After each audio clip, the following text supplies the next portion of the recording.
Hey Trey, second night of a back-to-back for y'all, also kind of banged up, so really an eight-man rotation. But how big was it for you guys to get Gallo back, and also the way he played tonight? Yeah, it was very important. Back-to-backs in this league is tough. And then also they're trying to put a lot of the games back at the end with the makeup game. So we've had a lot of back-to-backs here recently. So anytime we can get a guy back, especially Gallo, what he brings is good for our team. How happy are you with the way you guys have been able to take care of home court? I think it's actually in January, since mid-January, it's 11 of 12 that y'all have won at home. Yeah, I mean, it's been important for us to be able to catch back up into these standings. Um, but I mean, those 10 straight that we lost is definitely going to hurt us. If we could go back and do a little bit better, I think we would. So, but yeah, recently we've been playing really well at home. We got to keep it going.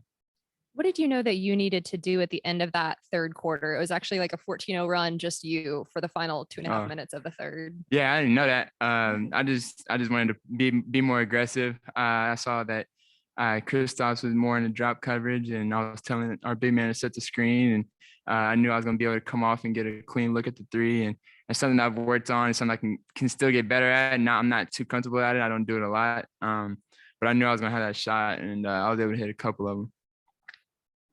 Trey, the TV broadcast caught an exchange with you and the ref when you kind of were, like, you have a problem with me. Was that a unique experience? Have you had that before? Was that kind of thing happening? I mean, it's a couple guys with striped shirts that it's kind of like offensive, or they take certain things offensive when they talk to me. And I mean, he came towards me with a certain type of attitude, and it was kind of weird. And his teammates were kind of talking to me and talking about the two other guys with stripes.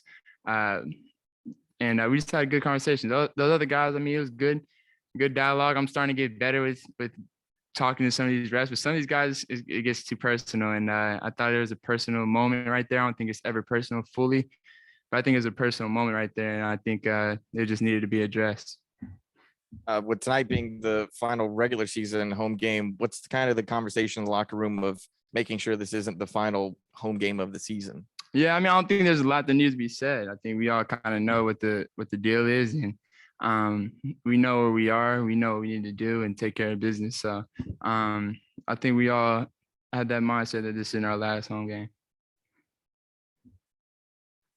Hey, Trey. So this season, the Hawks have seen a lot of success against the top teams in the NBA. However, they've somewhat struggled against the lower end teams in the league. How do you plan to rally the team to maintain this high level of play we've seen on the court against, your remaining opponents leading into the play-in tournament and hopefully the playoffs?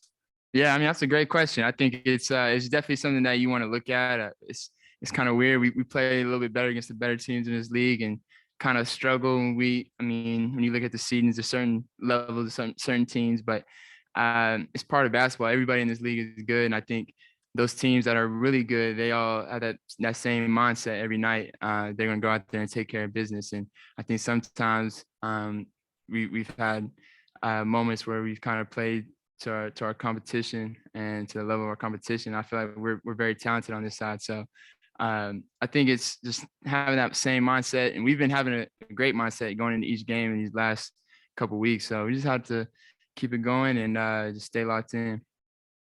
Trey, fan appreciation night here. Just how important have the fans been in your success on your home court this season?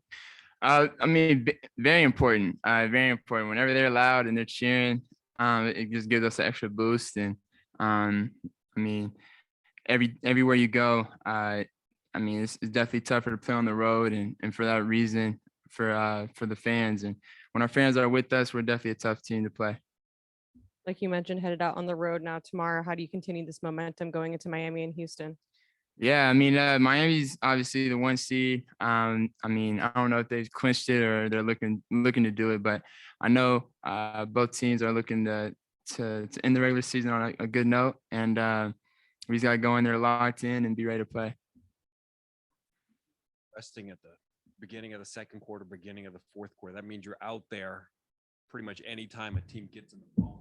Mm-hmm. When you hit those threes late in the third quarter, did that kind of feel like there was going to change the way that they were guarding you, so you could kind of use the bonus to your advantage there? Yeah, I mean, I definitely know we're in the bonus, and I mean, when teams guys are always going to try to be physical with me, just because my physical nature, I'm smaller than everybody in this league, so they're going to try to be physical with me, and so it's my job to kind of use that to my advantage. And if I hit a couple of shots, more than likely they're going to be up and more physical. So I just have to read it and just make the right decision, and just kind of use that physicality that they bring, and they think is going to stop me to my advantage. First Zoom question goes to J.R. McHenry. Yo, Trey, I talked to your man, Chris Crutchfield, this week on my show. Tell me what Crutch meant to you personally and professionally, my brother. Coach Crutch is, I mean, been one of my first biggest supporters. Known him since I was in middle school. His two sons played with me, both in high school, and he obviously coached me at OU, and just been one of my biggest supporters. I'm so happy he got his first head coaching job at Nebraska Omaha coming up this year, and his at the D1 level. It's going to be exciting to watch it. I'm going to be following for sure. Yeah, he spoke real highly of you on my show, brother. He loves him some Ice Trae Young for sure. Appreciate that. No doubt. Final Zoom question goes to, or we'll go to Crystal Saltas and then Jonathan Simmons. Hey, Trey, great game, great win, first of all. As a leader of this group, how responsible you feel to set the tone and make your energy contagious to the whole team? Say that again, I'm sorry. Yeah, how responsible you feel to set the tone as the leader of this group and make your energy contagious to the whole team? Yeah, I mean, it's very important. I mean, I got to come out. I don't think I did a great job on the defensive end coming out. Thomas had a great start, obviously 9 points in the first half. And I was telling my teammates how much I was going to be more aggressive. And it was my job to really set the tone on the defensive end, and everybody was playing great. And I kind of had to pick my level of game up. So it was a great win for us, but it's very important that I set the tone for our team. Final question goes to Jonathan Simmons. You're muted, Jonathan. Bingo. All right, yeah, Trey, first of all, congratulations on being named Player of the Week again. And what I noticed tonight, and I don't know if this is something you guys are going to continue to do, it looks like it was almost like watching a prize fighter.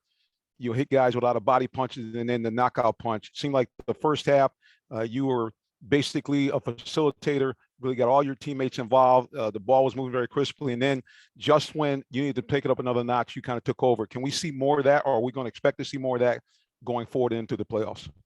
I mean, I try to do that every night. I try to come in early and just try to set my teammates up and get everybody involved. But also, I just try to make the right read.